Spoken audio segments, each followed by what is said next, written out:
Well, they were obviously really important plays in the game, and if you hit them, you never know what happens at the end of the drive. And we came away with no points on several of those fourth downs, and we just you never know. So obviously, if you hit those, the game I guess could change. But a lot of what ifs in this game, and the fact of the matter is we got our butts kicked.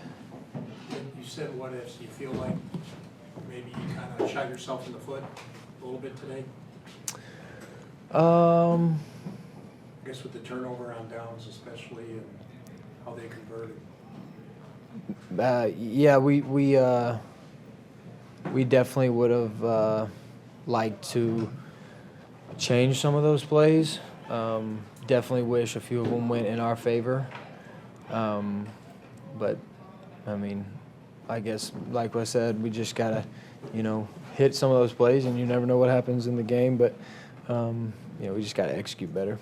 Sean was saying you've got to, in some ways, embrace the misery of a loss like this. How do you handle this sort of defeat? Kind of what are your next 24 hours look like? Oh, yeah. Well, I mean, he, hit it just right. This is, miserable.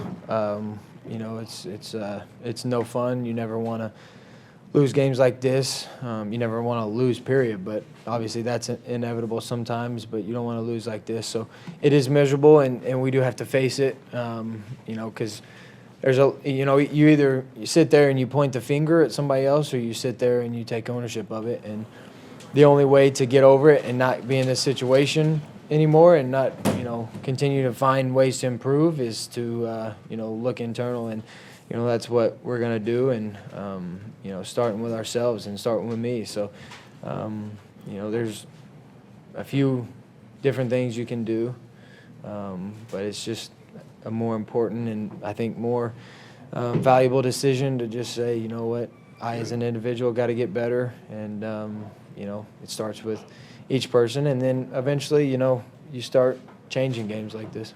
You talk about the touchdown catch you had. Yeah, we called it at the right time. Knew that they were going to be in zero funnel, and the guy actually made a good play of retreating and trailing, and Courtland looked pretty good again on that play. But look at near the end of the half, you guys had a chance to be down, I think 17-14, and then next time you touch the ball, it's 31-10. Just how crucial was that?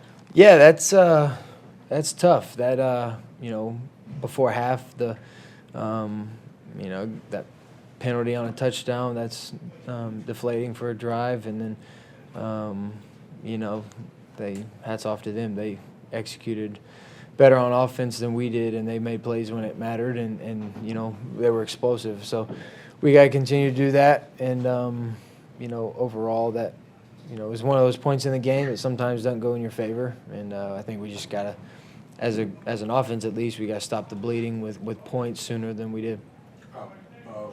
Courtland Sutton has at least 100 receiving yards in the last two games. How do you think you and his on-the-field connection has grown over these past quarters? Well, he's just competing at a high level. I think he's taking ownership in that room. He's really taking pride and value, and he's playing with a lot of passion right now. I think he believes he owes that to himself. He works really hard throughout the week to not go out there and perform, and he is working really hard at it, and I can see that each and every week, and so I'm happy for him, as the leader that he is, the captain.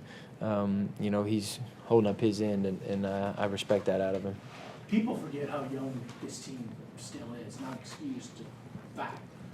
Is it easier to flush something like this, or take the hurt the coaches talked about, and we talked about you guys, and learn from that when you got another big game you got to turn right around and do? Well, I think if you're an older team and you've been in this situation, you can't flush it.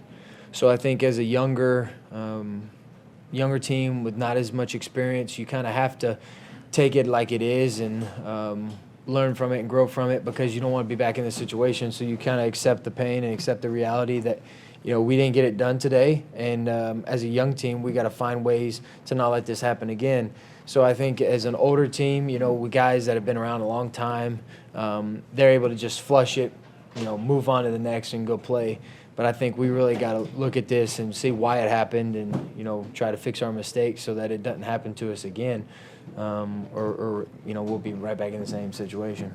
You said Last one, Mike. you were looking forward to meeting Lamar Jackson. Did you? How'd that go? And then what'd you think of his play today? Yeah, he played really well. Again, he's a phenomenal football player. Throws the ball really well. He had used several arm angles today that was just really good and hard to do what he does on a consistent basis.